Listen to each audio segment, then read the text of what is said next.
আসসালামু আলাইকুম রহমতুল্লাহি ওবরাকাতু। এটা হচ্ছে আমাদের বাড়ির ছোট্ট একটা ফুটেজ। ডান পাশে ওইটা হচ্ছে গোয়ালঘর, সামনে হচ্ছে পুকুর। এই দুইটা হচ্ছে কল প্লাস ওয়াশরুম, এবং এটা হচ্ছে লাকড়ি রাখার ঘর, এবং এটা হচ্ছে মুরগির ঘর প্লাস ছোটো গোয়ালঘরই। আর এখানে এটা হচ্ছে জাম্বুরা গাছ আছে, এবং বাম পাশেটা ছিল পেঁপে গাছ, সাথে পেয়ারা গাছ। ওই তিনটা হচ্ছে সিরিয়ালে নারিকেল গাছ, এবং এটা হচ্ছে একটা আম গাছ। প্রত্যেক বছর আম ধরতে পারত, এবার আলহামদুলিল্লাহ অল্প 3-4টা ধরছে। আর এটা হচ্ছে বাড়ির উঠান। আর ডান পাশে ওইটা হচ্ছে আমাদের প্রতিবেশী বা কাজিনদের ঘর। আর এটা হচ্ছে কারেন্টের পিলার। আর এটা হচ্ছে রোড থেকে আমাদের বাড়িতে আসার রাস্তা হচ্ছে এটা।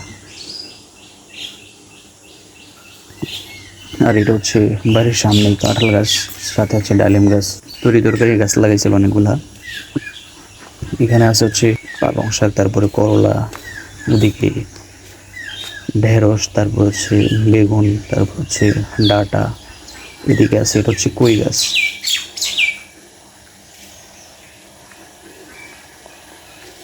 এবং এই কইটা আমরা বেঁচে রাখছি আলহামদুলিল্লাহ, মোটামুটি বড় হয়েছে মাশাআল্লাহ। ভাই, কথা বলার সময় যদি কনফিডেন্স নিয়ে কথা বলা যায় তাহলে ওই কথার একটা জোর থাকে। পাহাল ঘর, রান্নাঘর আর কি। এটা হচ্ছে ছোটো ঘর। আর এইটা ছিল আতাফল গাছ, বাট এটাকে কাইটে ফেলছে। আর এদিকে ডান পাশ দিয়ে হচ্ছে বাড়িতে ঢোকার রাস্তা, হচ্ছে ডান পাশ দিয়ে একটা আছে, একটা হচ্ছে বাম পাশ দিয়ে ঘরের, আর একটা হচ্ছে ডান পাশ দিয়ে, ছোটো করে ডান পাশ দিয়ে।